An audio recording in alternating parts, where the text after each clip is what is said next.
মামুনুল হক প্রথমে যিনি আমজনতা এবং তৌহিদি জনতা থেকে জনপ্রিয়তা অর্জন করেছেন।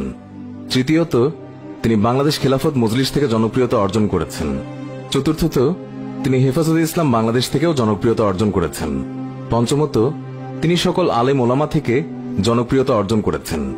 এসবের আগে তিনি তার বংশ পরিচয়েও জনপ্রিয়। তিনি তার বাবার যোগ্য একজন সন্তান।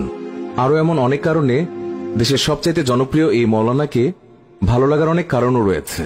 তাকে ভালো লাগার বিশেষ কারণ হচ্ছে তার যোগ্যতা। তার শিক্ষাগত যোগ্যতা নিয়ে সাম্প্রতিক সময়ে একটি প্রতিবেদন সামাজিক যোগাযোগ মাধ্যমে ছড়িয়ে পড়েছে, যা জেনে নেওয়াটা প্রত্যেকটি মুসলিমের জন্য গুরুত্বপূর্ণ বলে মনে করছি।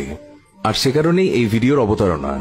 সেখানে বলা হয়েছে, মাত্র 12 বছর বয়সে তিনি কোরআনের হাফেজ হন। তিনি হাফেজ মামুনুল হক জামিয়া রহমানিয়া আরাবিয়া থেকে মৌলানা সম্পন্ন করেন। তিনি মৌলানা মামুনুল হক উচ্চতর গবেষণা করেন জামিয়া রহমানিয়া আরাবিয়াতে। তিনি মুফতি মামুনুল হক। বর্তমানে তিনি অর্থনীতিতে অনার্স কমপ্লিট করে ডক্টরেট করছেন। তিনি মামুনুল হক জামিয়া রহমানিয়া আরাবিয়ার শাইখুল হাদিস। তিনি শাইখুল হাদিস মামুনুল হক। সেই প্রতিবেদনে মামুনুল হকের শিক্ষাগত যোগ্যতা ছাড়াও তার কর্মস্থল নিয়েও বেশ কিছু তথ্য দেওয়া হয়েছে। তাতে বলা হয়েছে, তিনি এশিয়ান ইউনিভার্সিটির খণ্ডকালীন প্রফেসর। তিনি প্রফেসর মামুনুল হক। তিনি বিশিষ্ট কলামিস্ট আল্লামা মামুনুল হক, বহু মাদ্রাসার পরিচালক আল্লামা মামুনুল হক, হেফাজতে ইসলামের যুগ্ম মহাসচিব আল্লামা মামুনুল হক, এই যুগের বিন কাসিমি, রাজপথের মহানায়ক, সত্য ও ন্যায়ের পতাকাবাহক আল্লামা মামুনুল হক, বাংলাদেশ খেলাফত মজলিসের মহাসচিব আল্লামা মামুনুল হক, বাংলাদেশ খেলাফত যুব মজলিসের সভাপতি আল্লামা মামুনুল হক।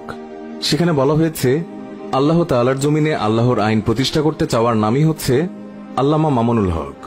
রাতে ঝরা চোখের অশ্রু আর দিনে ঝরা শরীরের ঘাম যার প্রধান হাতিয়ার, তিনি মামুনুল হক। বারবার কারাবরণকারী আপসীর নেতা আল্লামা মামুনুল হক। এই জাতির জন্য আল্লাহর কাছে তাহাজ্জুদ গুজানেওয়ালার নাম আল্লামা মামুনুল হক। বাতিলের আতঙ্ক আল্লামা মামুনুল হক। হাজার হাজার আলেমদের হৃদয়ের স্পন্দন আল্লামা মামুনুল হক। হাজার হাজার যুবকের আইডল আল্লামা মামুনুল হক। কোটি কোটি মানুষের মুকুটহীন রাজা আল্লামা মামুনুল হক। নতুন প্রজন্মের আধ্যাত্মিক রাহবার আল্লামা মামুনুল হক। কখনো হিকমত, কখনো হুঙ্কার, কখনো নসিহত আল্লামা মামুনুল হক। সেই প্রতিবেদনে আরো বলা হয়েছে, যার কথায় ইমান তাজা হয়ে ওঠে, দুনিয়াকে তুচ্ছ মনে করা হয় বারবার, ইসলামের জন্য জিহাদি তামান্না জেগে ওঠে মনে, তার নামই হচ্ছে মামুনুল হক। যার হুঙ্কারে বাংলার যুবকদের মাঝে জিহাদি চেতনা জেগে ওঠে, তিনিই হচ্ছেন মামুনুল হক। যার এক ডাকে লক্ষ লক্ষ তৌহিদি জনতা রাজপথে নেমে জীবন দিতে পারে, তার নাম মামুনুল হক। নবীর বিরুদ্ধে কটূক্তি করলেই বাঘের মতো হুঙ্কার দিয়ে ওঠার নাম মামুনুল হক। নবীর ইজ্জত রক্ষা করার জন্য জাতিকে জাগিয়ে তোলার নাম হচ্ছে মামুনুল হক। রাজপথে লড়াকু সৈনিক মামুনুল হক।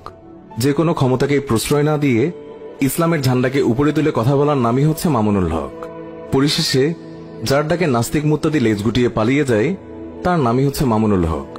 নাস্তিকদেরকে দাঁত ভাঙা জবাব দেওয়ার নামই হচ্ছে মামুনুল হক। বাংলার একজন জিন্দা শাহজালাল মামুনুল হক। এত এত যোগ্যতা থাকা সত্ত্বেও 8-10 জন সাধারণ মানুষের মতোই আল্লামা মামুনুল হক আমাদের আগামীর প্রেরণা আল্লামা মামুনুল হক। আসুন হুজুরের জন্য দোয়া করি, হে আল্লাহ, আপনি হুজুরকে নেক হায়াত দান করুন, ইসলামের পক্ষে তার সকল প্রচেষ্টাকে কবুল করুন, আমিন। সম্মানিত দর্শক, প্রথমত ভিডিওটির কমেন্ট বক্সে অবশ্যই আমিন লিখে আমাদের এই দোয়ার সাথে শরীক হন। তারপর জানিয়ে দিন কেমন লাগলো আমাদের আজকের এই ভিডিওটি। মনে রাখবেন, আপনার এই একটি কমেন্টই হতে পারে আমাদের পরবর্তী ভিডিও বানানোর অনুপ্রেরণা। মামুনুল হকের প্রতি আপনার বিন্দুমাত্র ভালোবাসা থাকলে